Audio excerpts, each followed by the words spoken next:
in secretly. Like, Yeah, sometimes I even still be like, yeah. Okay, I was just looking it up. My parents got me a globe. Czech Republic, Like 6 months before Czechoslovakia broke up. So there's no end. My dad especially was very tickled about that. Yeah. I'm still having it. I think they say church. You know, it's so I think they said that it's like Czech Republic is an older term because this Czech stands for Czechoslovakia, and of course they separated. all right. Anyways, All right, thank you all so much for coming. Today, we're very excited to have our very own Shaina Potts joining us here. As you all know, or most of you know, Shaina is a member of the geography department. She is an associate professor here. She came here from Berkeley, where she did her PhD. And today she's going to be talking about her book, Judicial Territory, Law, Capital, and the Expansion of the American Empire. For those of us joining online, just a reminder, put your questions in the questions, and Alexandra and Molly will help me field your questions. For everybody in the room, Shaina will talk for a little bit, then I'll ask her some questions, and then we'll open it up to questions from the audience. So Shaina, take it away. Okay. Thanks so much, Maggie. Thank you for organizing this, and thank you for all of you who are here late in the day, late in the week, late in the quarter. But I really appreciate being here. So I think I'm supposed to talk for about 20 minutes, so I was going to try to do a pretty casual sort of overview of the book, rather than focusing in on any of the sort of particular details or episodes in the book. And thought instead I would try to say a little bit about sort of the overall scope of the project, my overall approach, and sort of the basic empirical argument, and then wrap up by talking about what seemed to me, I think, to be some of the broader conceptual conversations that I sort of see the book as contributing to. Broadly speaking, the book traces the extension of U.S. judicial authority beyond official U.S. political borders since roughly World War II, looking at specifically at how judicial authority has increasingly been exercised over the economic activities of foreign sovereign governments, mostly post-colonial states. So I use the concept of judicial territory, as the book is titled, in the book, to refer to this space, and define that essentially very simply as the entire space within and beyond official U.S. borders, over which U.S. courts regularly exercise authority. I just sort of as a caveat, most of the cases heard by U.S. courts that involve cross-border, these sort of transnational cross-border economic relations, are private cases that don't involve foreign governments. There's a much larger volume of sort of private commercial cases over which U.S. courts regularly exercise authority. And I do consider that also to be part of this sort of broader judicial territory, but the focus on the book is specifically on the relationship with cases involving foreign governments. My own entry into the topic began with a pretty simple or sort of naive question, I guess, which is simply, how is it that U.S. courts have the authority or came to have the authority to issue orders against not only over transnational economic relations with private companies, but even in situations in which foreign sovereign governments are involved. And I really stumbled onto this project in 2012, I guess, when I was in graduate school, because I was sort of paying attention to Argentina and so on. And there was a very dramatic case where an Argentine off-duty naval frigate, the Libertad, was held for 2 months or so in the port of Tema in Ghana by order of a Ghanaian judge who had issued an injunction against the court on behalf of a bunch of U.S. hedge funds, U.S.-based hedge funds, who it turned out were suing Argentina in New York City, and had obtained a bunch of judgments against Argentina for defaulted sovereign bonds in New York, and were able to take that judgment and ask the Ghanaian court basically to allow them to kind of seize the ship as collateral for these defaulted bonds. Eventually, both the United Nations and the Ghanaian Supreme Court overturned the lower Ghanaian court's decisions, although they did so not because it was an sort of international case per se, but specifically because they said that even though this ship was off duty, it was still a naval ship and therefore still counted as a public ship, so a public vessel, and therefore had protections of foreign sovereign immunity and couldn't be held in this way. So that was sort of what spurred my interest. But then what I really started paying to was that court case back in New York City and what was happening there. And this was sort of in the middle of that court case. And when I started really paying attention, the New York courts, both the district court and the second circuit court, had made a few pretty major decisions. So they had ordered Argentina to pay these hedge funds, often referred to in the press as vulture funds, because these hedge funds were what are known as holdout creditors. So they had purposely purchased Argentine defaulted debt after Argentina's economic crisis in 2001, when they were able to get it for very, very cheap on secondary debt markets, with the intention of suing Argentina for full recovery rather than participating in the sort of IMF-led restructurings in the way that most creditors usually do. So the courts, by the time I started paying attention, had already issued several judgments against Argentina, telling Argentina to pay these vulture funds, and Argentina had refused to do so, which was actually very unusual in this sort of litigation, that most of the countries that are sued in this way do pay as soon as there's a court judgment against them.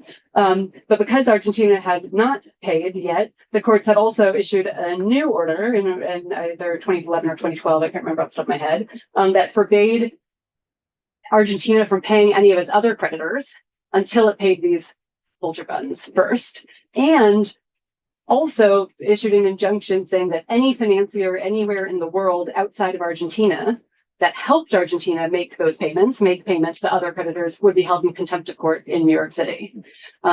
That court case ended up going on for another couple of years. The Supreme Court eventually allowed those judgments to stand. Argentina still refused to pay and was put into a sort of another technical default because it was no longer able to pay all the other sort of debt it had been making good on. And then eventually, after a shift in administration in 2016, Argentina did pay off the vulture funds in full to the tune of something like $10 billion at the time. So it was a very dramatic case. Most sovereign debt cases don't get that much press, and this one did, and was very unusual in that regard. But my own initial question watching all that, again, as I said, was really a fairly naive one of saying, well, to me, it seems so strange that a U.S. court has the authority to do all this, and why to issue not only a judgment against Argentina, but especially this injunction that claims at least to forbid financiers anywhere in the world from helping Argentina in this way, and how did it come to be that a court could do this? And that question really ended up leading me on a much longer research journey than I expected, and taking me to a much more temporally wide-ranging, so taking me back in time to the early 19th century, and especially to the early 20th century and on, and then also it sort of became a more conceptually wide-ranging project for me about law and geopolitics and territoriality and sovereignty and so on. So as I said, the basic argument in the book is that what I call judicial territory has been expanding since roughly World War II, and in particular that it's expanded in relation to the economic activities of foreign sovereign governments, and that one primary function of this judicial expansion has been to discipline the sort of developmental or interventionist activities of post-colonial states. So at first in the kind of 50s and 60s in a moment of third worldism, and just more broadly of sort of alternative developmental, attempted alternative developmental paths. And then in the case of the 1980s debt crises and on in other moments as well. So the book proceeds roughly chronologically, and I won't go into detail about the chapters, but it starts by trying to think comparatively about the role of law in shaping sort of the entwined projects of European and U.S. imperial expansion and capitalist expansion, sort of in the 18th and 19th centuries, in comparison to the post-World War II period, and thinking about the sort of similarities and differences in the way law and U.S. law in particular has functioned in those two periods. And then the rest of the book focuses on case law, really from the early 20th century through the present, but looking specifically at how from the 1940s on, these transnational economic activities of foreign governments were increasingly brought within U.S. judicial reach. And I guess I'll just say here that there were sort of two main strategies for this, and that for, maybe I should back up for a moment. When it's only private companies involved, the primary legal technology for doing this is quite simple. It's the use of governing law clauses. Is not the only, but the primary mechanism. And it basically these are clauses that since the 1970s and 1980s have allowed major parties to major commercial contracts to decide for themselves which jurisdiction and which set of laws will govern their transaction, whether or not there's any particular spatial connection between the transaction in question and the court. So it's very normal, for example, for a French company signing an agreement to do something in Zimbabwe to choose New York governing law and New York courts, or potentially French law, or English law as the other sort of most important legal jurisdiction for this. But when it comes to foreign governments, the obstacles are a little bit higher because of the longstanding doctrines of foreign sovereign immunity and also something called the active state doctrine, which I can get into, but for simplicity's sake, I'll just talk about sovereign immunity, which have basically said for a long time that it was not acceptable for U.S. courts to it was not acceptable for them to hear suits or to issue judgments against foreign sovereigns or foreign sovereign officials or to seize foreign sovereign property, at least insofar as it involved the public acts of those entities, or the public property of those entities. And so what I document in the book is how since the 1940s, investors, mostly U.S., but also more transnational capitalists and U.S. courts and the executive branch, all in various ways at different moments, worked to try to get around those restrictions and just increasingly restrict the doctrine of foreign sovereign immunity and make it easier for courts to extend their authority over these foreign government acts.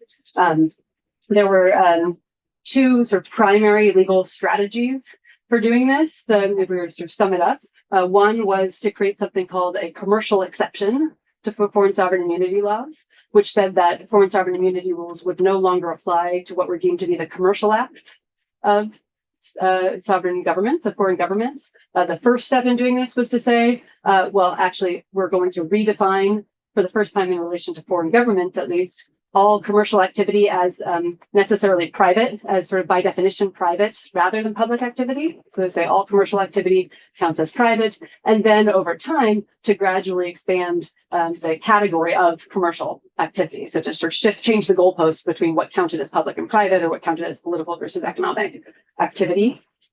So, for example, in the 1960s, issuing sovereign debt was considered by the New York courts to be a definitively public act that was protected by foreign sovereign immunity. And then in the 1990s, in the context of the sovereign debt crises, the third world sovereign debt crises, specifically in a case involving Argentina, the Supreme Court redefined sovereign debt as a private act and said issuing debt, any corporation can issue debt.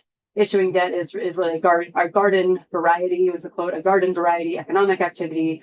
Therefore, sovereign immunity does not apply to sovereign debt cases. And then the other primary legal strategy, technical strategy for doing this was a sort of maybe a more diffuse a set of changes that made the spatial rules for claiming U.S. jurisdiction more flexible.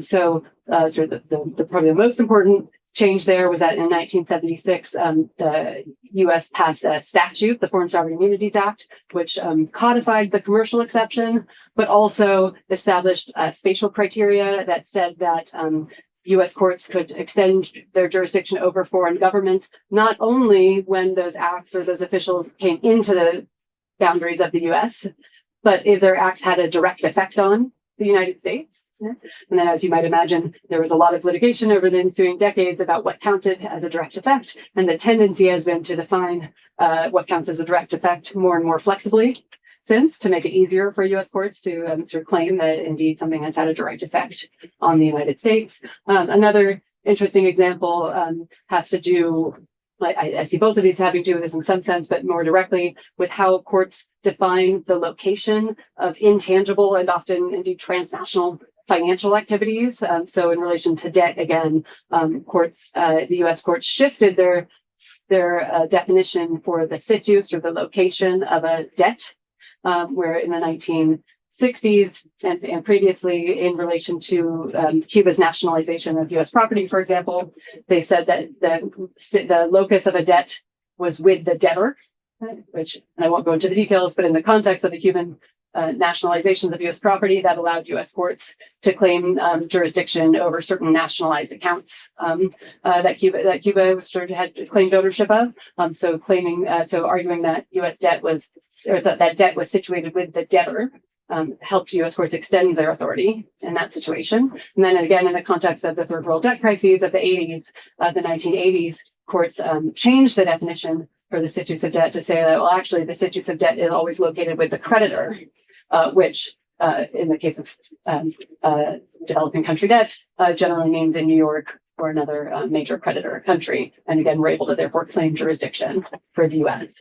So the book sort of traces these legal changes, these kind of technical legal changes in different moments, looking at some of the sort of developmental activities of post-colonial states in the first couple of decades after World War II. Then I have a chapter on the aftermath of the Cuban Revolution and the cases surrounding Cuban nationalizations, and then the 1980s debt crises. And then this has continued even into the 21st century, in very dramatically in the case of Argentina, as I mentioned before. I think maybe I'll skip to what seemed to me to be some of the sort of broader conceptual arguments or some of the broader conceptual points I've tried to make in the book. And for me, it's sort of in the interplay of these technical legal changes and thinking more broadly about the geopolitical and sort of macroeconomic context for those changes or motivations behind those changes that I've seen what I hope will be some of the sort of bigger conceptual contributions of the book. So first, I sort of situate the book in relation to ongoing debates about territory and territoriality. And I make the specific argument in the book that it's useful to see this kinds of transnational U.S. Judicial reach in terms not only of jurisdiction, which is the way it's usually talked about by legal scholars, but of territory. More specifically, I make that argument because in part because I think the concept of jurisdiction and certainly most of the conversations about transnational jurisdiction tend to see this as a very apolitical act, and also often talk about it in quite aspatial ways. So sort of talk about jurisdiction as becoming about space as becoming less and less important as jurisdiction has become more flexible. And to my mind, actually, space really remains central to all of these cases in the very prosaic sense that when you start reading the cases, many of the arguments are really about the details of these spatial arrangements and arguing back and forth between the parties about exactly where courts do or do not have authority when it comes to these cases involving foreign governments. In particular, those are often framed explicitly in relation to territorial sovereignty and making arguments about that. And the concept of territoriality more broadly, I think, calls attention to the importance of spatial strategies and spatial contestation in all of these sort of legal processes. To me, this is also significant for thinking about what form of empire do we see the U.S. as sort of engaging in that post-war period, and whether we talk about it as having a merely informal empire that's about sort of economic influence and political influence on other places, or whether I think in my view, this actually means that there remain very important elements of a juridical empire extending beyond the official boundaries of the United States. The emphasis on territory, I think, also necessarily brings one to questions about sovereignty and thinking about how is sovereignty defined. And to me, one of the most striking things about this whole phenomenon is that it's precisely at the moment after World War II, when the remaining colonial European empires are disbanding, sort of in a moment of widespread decolonization, when sort of formal national sovereignty is recognized for so many new states, that you see this legal redefinition of what sovereignty means, and a really sort of literal change in the rules of sovereignty, of what constitutes sovereignty here.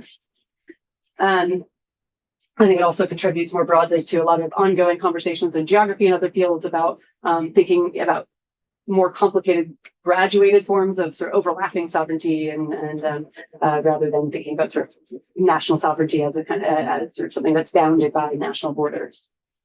I also talk a lot in the book about the role of this kind of U.S. judicial territory, and especially of the rise of the commercial exception and the redefinition of the public-private distinction in helping to constitute, not only to reflect, but also to help to constitute a kind of neoliberal vision of the economy as a bounded and separate sphere, and to sort of institutionalize a certain understanding of the proper relationship between states on the one hand and markets on the other. And finally, I try to think throughout the book, it's a challenging topic, about what is specific about a kind of legal modality of state power, in the kind of legal modality of state power in operation here. And I think at one point in the book, I try to reflect on the ways in which I think it's useful to see this explicitly as a certain kind of imperial modality of power, in the way that it's about expansion and extraction, but that also that law brings with it a number of what we could call sort of hegemonizing functions, and that one of the reasons why this has been so useful to the United States is precisely because of the way the sort of depoliticizing character of recasting what used to be considered foreign policy issues as mere sort of legal issues, and the way the discourse of the rule of law sort of obscures some of the underlying geopolitical tensions that really drive, in my opinion, these kinds of developments. And then I had thought maybe about trying to say something about the current moment and Trump and so on, but I think maybe I'll hold off. All right, that sounds good. Okay. All right, so thank you so much for that overview. Reading the book, I first wanted to get your opinion of how much of this was driven by the judiciary, because we've also seen over the same sort of time span the judiciary wanting to get their hands on more and more, as much as they claim they're just calling balls and strikes. I mean, really making policy at this point, versus an executive branch who, didn't want to deal with this any longer. It's like, well, let's push it onto the courts to deal with. Yeah, I think those are important. That's a really important question. I think it shifts a bit over time. I think in the early years, the Department of State, which had been the agency of the executive branch that sort of would handle, for example, conflicts over nationalized property, or debt renegotiations, in the sort of early 20th century or so on. The Department of State was quite active and explicit about encouraging the courts to take on more of this responsibility in the first couple of decades after, in the sort of 1940s through the 1960s especially, and issued a few memoranda to the courts, encouraging them to adopt the commercial exception to sovereign immunity, for example, and also weighing in even on a lot of these court cases. The courts were sort of variously eager to do that, or a little bit less, or a little bit more worried about whether or not this would mean an improper overstepping of their authority or a sort of rearrangement of the separation of powers that they were uncomfortable with. So there were moments when it was really the Department of State and the courts were sort of hesitant, and then other moments where the courts were quite happy to say, look, the Department of State said it was okay. But through the 20th century, through the end of the 20th century, the courts remained quite deferential to the interests of the executive branch when it made its interests known explicitly, in all of these cases. So even when they were basically claiming authority, if the executive branch made a particular statement about it, they would cite that statement and sort of talk about why that usually in most cases gave them sort of more authority to do this and so on. Because look, see, the Department of State even says that this is okay in this case and so on. And it's really in the 21st century that the courts say, hey, you redefine these as private commercial issues. This is none of your business. And even if the executive branch suddenly says, well, actually, we do have a concern in this sovereign debt case, for example, the courts were willing to say, well, we just don't care. It's not your business. This is the domain of the courts. All right, I'm going to bring up a question from David Kim, which was very similar to one that I had, which is kind of why. So he phrased it as, what is the relationship between the rise of the U.S. courts claiming judicial territory around the globe and the declining or advisory role of the International Court of Justice in any international negotiation of sovereign debt? And my sort of similar question was, why wasn't there a similar development or to rely on the Court of Justice or another international body the way there was at least with trade disputes for a long time, to rely on the WTO. So why do you think U.S. courts kind of took over instead of pushing this on the international level? Yeah, that's a great question. I don't know enough about the ICJ's role in negotiating debt to answer that direct part of the question. I mean, to take the trade case, I guess where you do see a shift really to international arbitration rather than to domestic judicial authority. I think that actually interestingly comes out of the nationalizations of the third world nationalizations of the 60s and 70s, and in part comes out of the fact that it actually was hard for U.S. courts. And I'm not saying this is the only reason, but it was actually much harder for U.S. courts to fully claim authority over nationalizations than it was for them to claim authority over sovereign debt, in large part because expropriations, national expropriations, are still considered to be a definitively public act in sort of both U.S. and international law. And so coming out of the Cuban nationalizations in particular, but at a moment when there were sort of widespread nationalizations around the third world, you see a sort of a number of different techniques, right? So the sort of expansion of judicial authority gets you part of the way and makes it harder for countries to operate with nationalized property beyond their borders in various ways. But you also see the shift to sort of new bilateral investment treaties and to international arbitration, which are both very, very heavily influenced by U.S. rules, U.S. style economic rules on expropriations and so on. And one thing the courts do in the context of nationalization that I think is relevant here is that they start claiming an international law violation actually as one of the major ways to claim authority. So you end up getting, I think in both the nationalization case and the the trade dispute case, this like sort of relay between U.S. domestic law and international law, where the U.S. courts say, well, this is an international principle, therefore we can do this. And then the courts say, hey, look at the international bodies sort of say, look, you can see increasingly all countries, meaning mostly the U.S. and England and a few other countries, are doing this. So we can consider this a sort of consensus in international law. I know that's only a partial answer, David, to your question, but which is a great question. Right, let me open up and see anybody in the room have a question.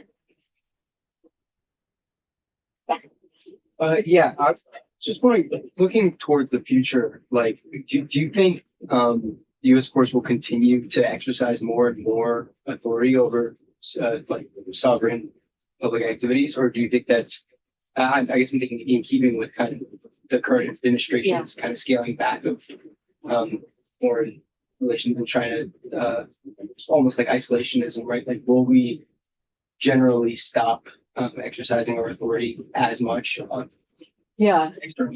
Yeah, it's a great question. I mean, the book, which I finished writing really in like 2023, right? So it doesn't talk about this Trump administration. But the book does end with some very, very sketchy, brief comments on, I guess I phrased it more as a question of what will the relationship, as U.S. power declines going forward, what will that mean for the power of U.S. judicial territory in the world? And I still don't feel like I know fully the answer to this. I think that, but I think the authority of U.S. courts to act in this way transnationally is absolutely tied to the economic power of the United States, and in these financial cases, the economic power of New York in general. I mean, specifically the financial power of New York. And so, as U.S. economic power declines vis-a-vis other parts of the world, that will absolutely mean eventually, at least, a relative decline in the power of the U.S. judiciary to do this kind of stuff.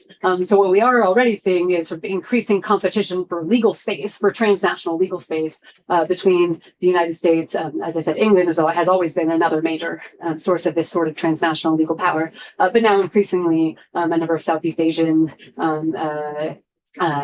financial jurisdictions key financial jurisdictions are claiming more of this type of legal authority. And China, from what I understand, although I'm definitely not an expert, is also trying to make itself a bigger player in sort of exercising this kind of transnational legal authority, at least gradually. I think there's a big question about how fast or gradual that will be, and whether it will be relative decline, and sort of you'll just see a sort of more multipolar geography of these transnational legal domains, which is what I would mostly expect we would see, or whether it would be a sort of more dramatic decline. I think that sort of the biggest blow to U.S. judicial authority would be if there really was a way to operate financially, to operate in global financial markets without touching New York.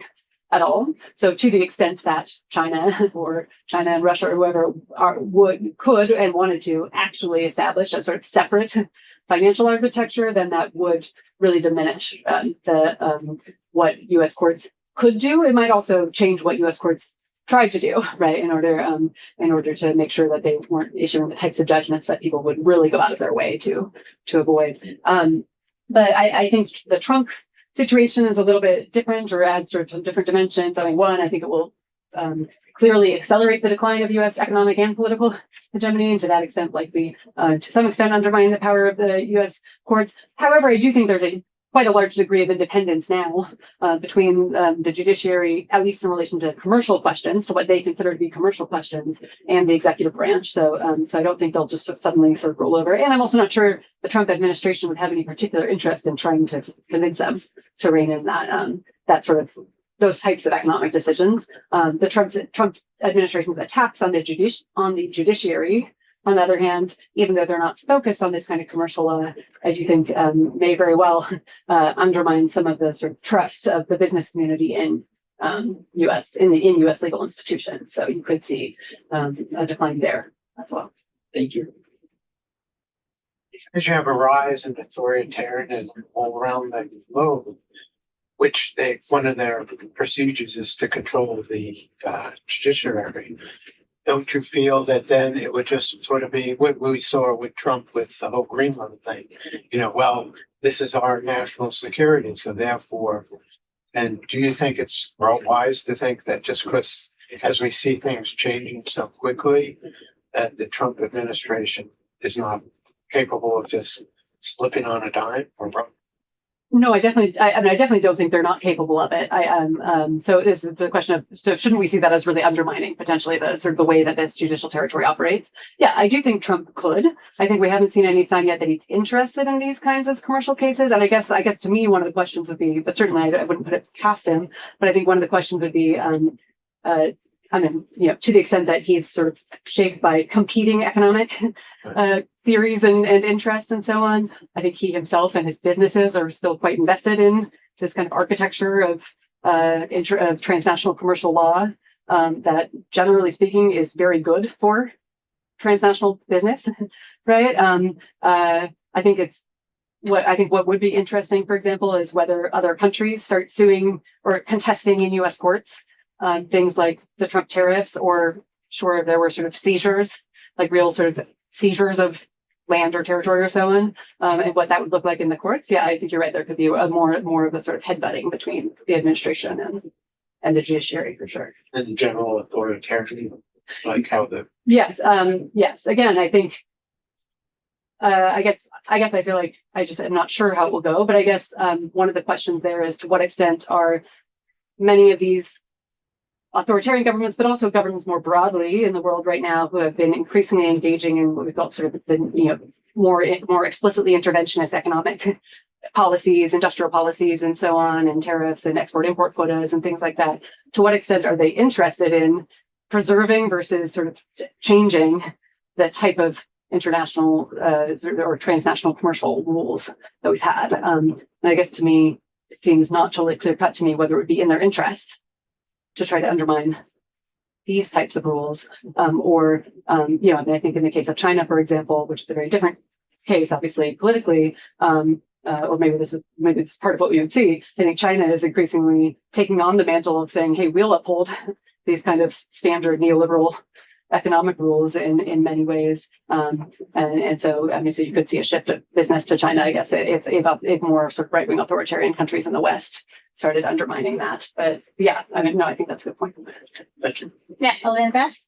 Yeah, so you focus more on the American, but in your studies, if you find that maybe European Union or other countries like maybe Great Britain or any other Asian or African countries also doing kind of same the editorial jurisdiction on the US companies or maybe some other companies? Like, is it after World War II, if this is happening, definitely there are other powers wants to do the same. Maybe you can shed some light what's your studies found. Yeah. Or is only American the court system is really doing only, is that the only country or other countries? Yeah, no, it is definitely not only the US. And I'd say again that the UK and specifically the laws of England and Wales is the other major transnational legal commercial space that is widely extended in this way. And it's not an accident that Anglo-American law generally is considered is the favored law for capital in the post-war period, and the U.S. and especially New York law and English law are considered to be the two most pro-business and pro-predator jurisdictions in the world, and they're also the most transnational jurisdictions to the extent that they're both through the governing law clauses that allow private companies to choose their law, and through these kind of cases involving foreign governments. But other European countries definitely do this too, and partly I think it's their less extensive economic power. That means that they do a little bit less of it. But certainly in relation to their own former colonies, there are a lot of really important cases. It's not something that I'm expert on, but in relation to post-colonial nationalizations, all of the former European powers are making similar decisions and trying to use their courts to impede those types of expropriations in the post-war period. And then it's the US and the UK that tend to drive, make the first strides in a number of the new shifts to foreign sovereign immunity law. But then over the next few decades, those tend to get picked up by other states as well and are increasingly embraced by other states. My understanding is that there still remain some differences in the US, that the US remains the most territorially flexible in its definitions of what counts as a effect on the US, for example. And it also has the most expansive definition of what counts as merely private or commercial law, which is, or commercial activity, which is one of the reasons why an attempt to get a UN convention on the law of jurisdictional immunities hasn't gone forward. It's because they haven't been able to get consensus since the early 90s, I think is when they first started trying, and they haven't been able to get the United States to agree or forge consensus with other countries to create those international rules.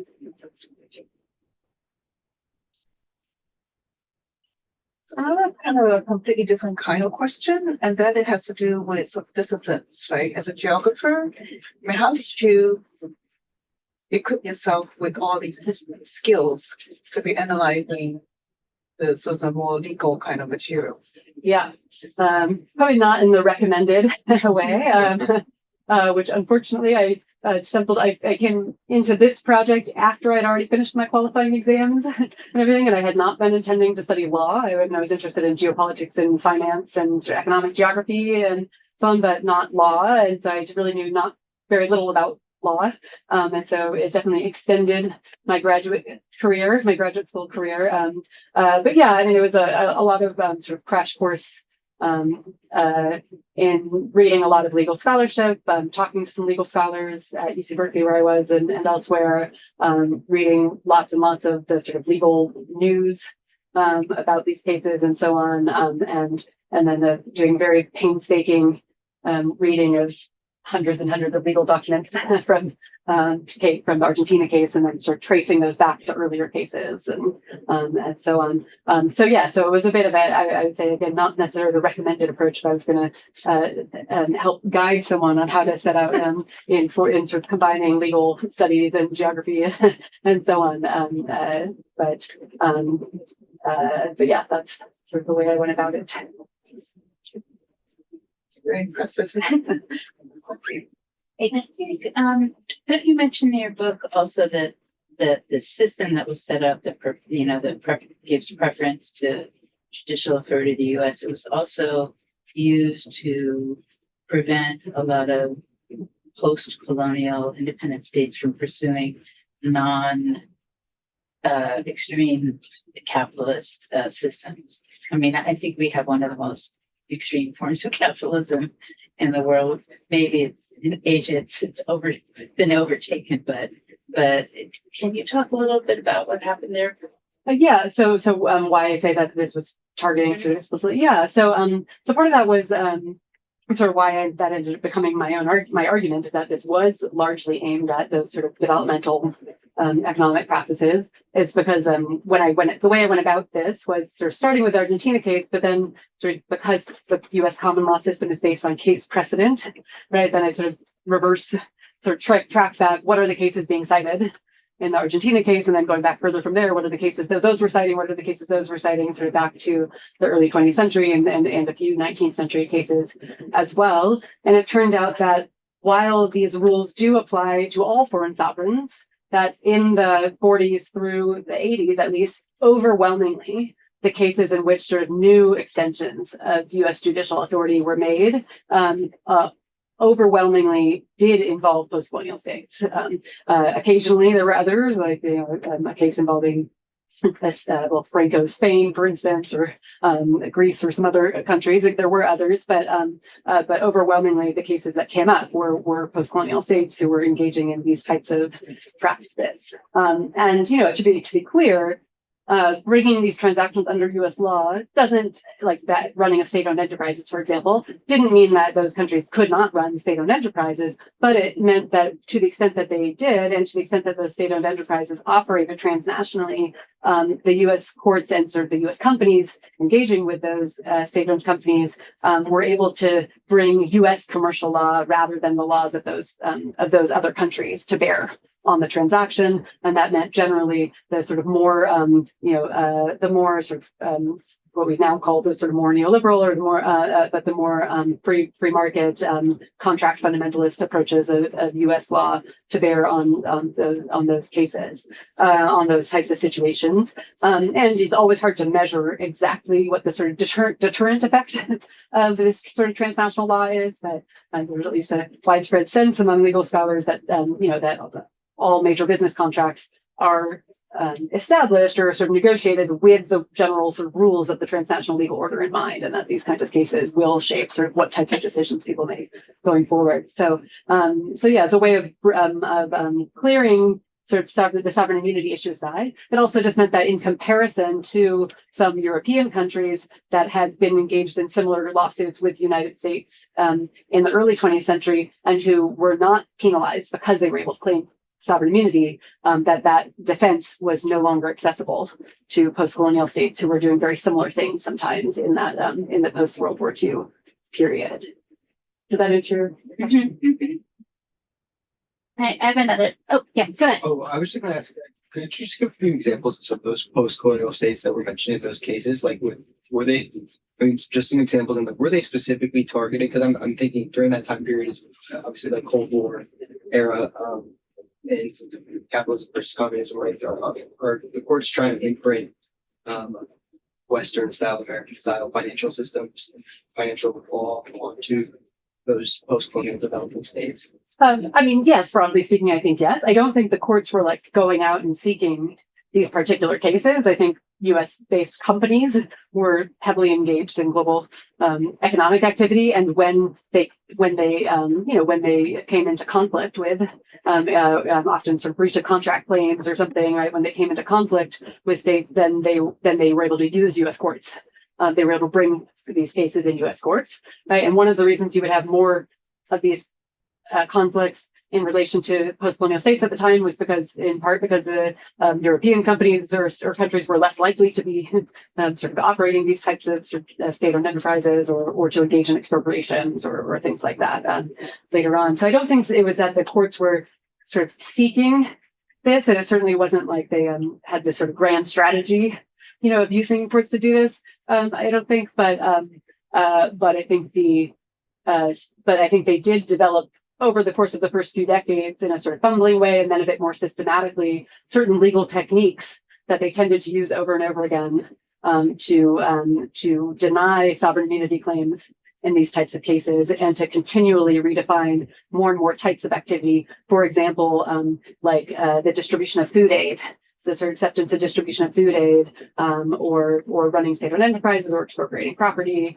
or imposing exchange controls in the context of a sovereign debt crisis. They were able to increasingly redefine those things as merely commercial rather than sovereign activities, and as therefore things that should be governed just by sort of standard commercial law rather than in any sort of special way. Thank you. So one question I had for you reading the book, is if we go back in history, empires have sort of always done this in different ways. They just used to take out gunboats to do it. And, the British would say, oh, you haven't paid the debt. Or even, we think back, why we call them banana republics. The US did it, other states have done it. I think about take over Hawaii and like why we own Hawaii now. And so I think, the use of basically lawfare is probably better than the gunboats. Maybe not. But I was curious to get a sense from you of what would be the right way to do this system? Would it be to go to a system whereby, you invest overseas or you buy sovereign debt and you don't get paid back and that's on you? Like, sorry, like you took the risk. No big deal. Well, we're not going to deal with that. But of course, we've seen then, these sort of sovereign debt crises can then explode across multiple jurisdictions and take down other states or other states' economies. Or is this the system whereby we should move to like an international level? Like, how would you, if you could like redefine or redesign a system, what would be like your perfect system? Yeah. I think I've tried to avoid trying to engage too much in that, but I'll try right now. You had to have thought about this as you were working on the book. I think it depends on the specific domain you're talking about, for one thing. Sure, especially in the current moment, right? We're facing a moment where we may very well see a much more violent type of military imperial expansion, right? And yes, I definitely prefer this to that. But in the context of sovereign debt in particular, I'd say that to my mind, the sort of legal approach, the US-based approach to dealing with sovereign debt crises, and including its support for these kinds of hedge fund litigation has exacerbated sovereign debt crises and made them much more likely to occur and spread than certain other ways of approaching them would be. So, in the case of sovereign debt in particular, I think a couple of the most basic things would be outlawing holdout litigation, right? Which actually used to be technically illegal, although it wasn't enforced all that much, but used to be technically illegal to buy debt with the intention of suing, right? But the UK has actually passed some legislation in the 2010s that outlaws holdout litigation, I believe only for certain like very low income, like the HIPC countries, certain very low income states. But you could outlaw this kind of litigation, right? But more broadly, as plenty of people like Joseph Stiglitz, maybe most famously, has argued, we should have an international bankruptcy mechanism for sovereign debt, for resolving sovereign debt crises. It shouldn't be handled by the courts, and it certainly shouldn't be handled by one country and one very powerful creditor country in particular. So I think in the sovereign debt case, there are actually many great proposals for other ways to do this. Do I think any of them would just sort of fix the problem of sovereign debt entirely? No, probably not. That's a much bigger issue about uneven development and so on, right? Which require a much bigger fix. But in the case, I guess more broadly, I think one of the questions here, especially at a moment where we're seeing sort of also the incredible extension of executive power, right? I'm certainly not suggesting that we should that the ideal is to restore some sort of total absolute immunity for governments, right?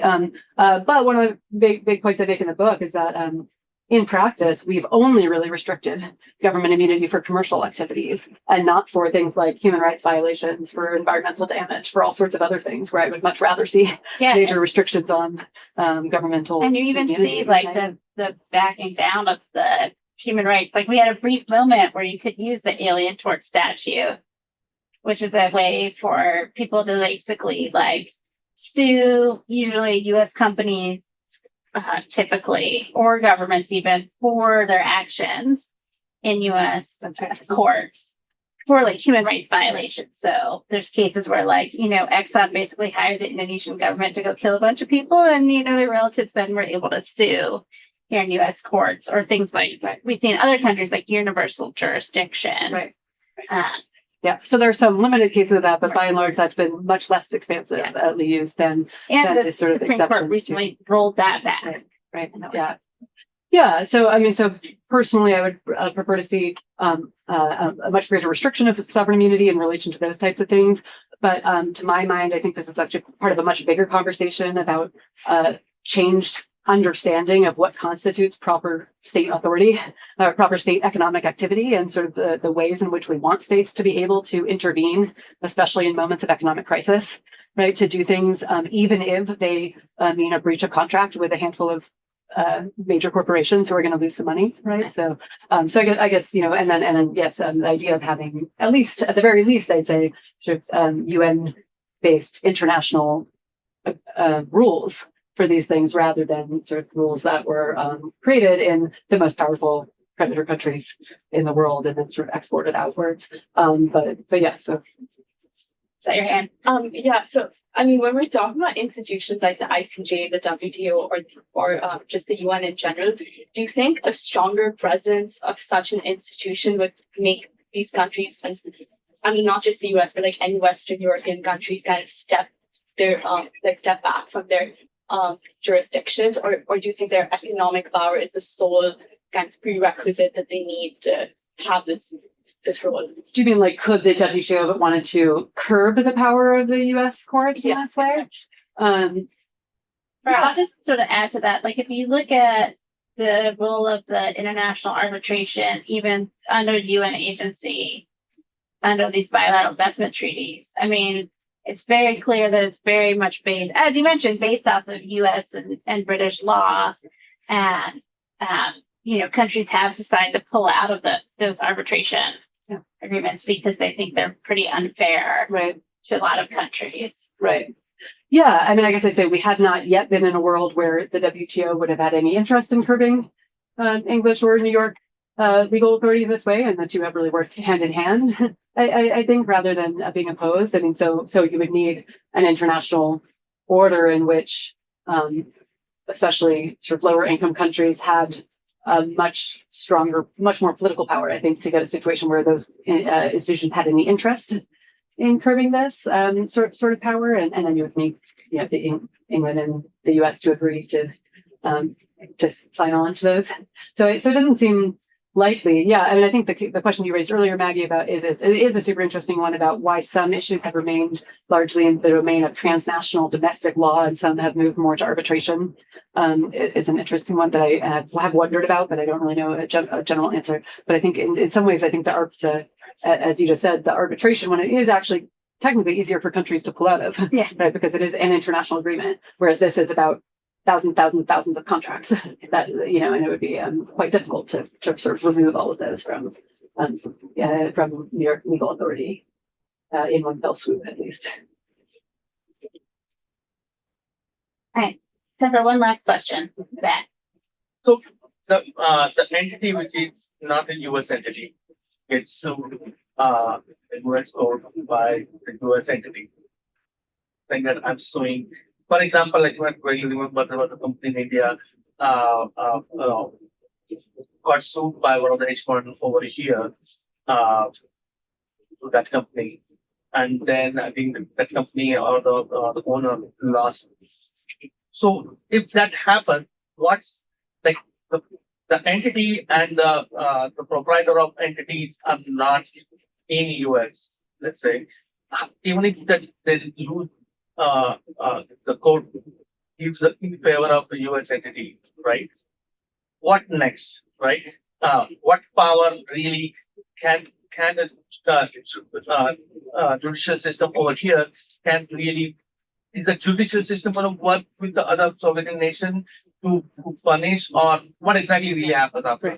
Yeah, so basically this is sort of how does a US court enforce a judgment? Right, and were you saying against a foreign company or against a foreign government? Foreign entity. Either one, a foreign company or a foreign government. Foreign company. Oh, foreign company. Okay, yeah, but I think it's a little bit different in the case of companies or governments. Yeah, so I would say so it is actually the case that many courts will enforce the judgments of other courts. So it's not uncommon for like an Indian case to agree to enforce a judgment from a New York court. So potentially the US company could sort of go to India and get an Indian court to do that against a company. right? But much more broadly, as I said before, but I don't think I fully explained the point. So economists or legal scholars often talk about this as the sort of the enforcement problem in international law or in transnational law, and the fact that there is obviously no police force that will be able to go out and sort of arrest the offending party, right? And so it's sometimes talked about by legal scholars as the puzzle of sort of the enforcement puzzle of sort of why do foreign entities obey? And this has been talked a lot about specifically in the sovereign debt case. And to me, it's not really that much of a puzzle. It's really basically that in the case of the U.S. and England in particular, their economies are so powerful and their economic systems are so extensive that any company who decided to disobey, to not obey an order like this would be unable to operate in much of the world market, because to the extent that they sort of touched on the U.S. or English or economic space, they would be held in contempt of court, or if they had assets in either of those jurisdictions, those assets could be seized to sort of make good on the judgments and so on. So clearly, that would not be the case if a Zimbabwean court ruled against an Indian company, right? That might be a very different situation in theory. And then in the case of governments, it's really the same thing, right? It's that governments who are involved in the international financial system and so on will be essentially unable to operate in the financial system. So when Argentina did refuse to obey, even after the Supreme Court order, not only were they forced into a kind of technical default on their debts because no financial institution would help them make the payments because those financial institutions didn't want to be held in contempt of court in New York. But they also didn't really have any access to new financing on international markets during that period. Right? So it's really a question of economic power shoring up the legal power. Although I think also then it goes the other way around, that legal power also shores up the economic power in turn in certain ways. Yeah, so it's really a de facto enforcement power. All right. Well, thank you so much for coming. Thank you. This is the last talk in the series for the year. So thank you so much for being our last one. Thank you again for having me. Thanks, guys. Thanks for your question.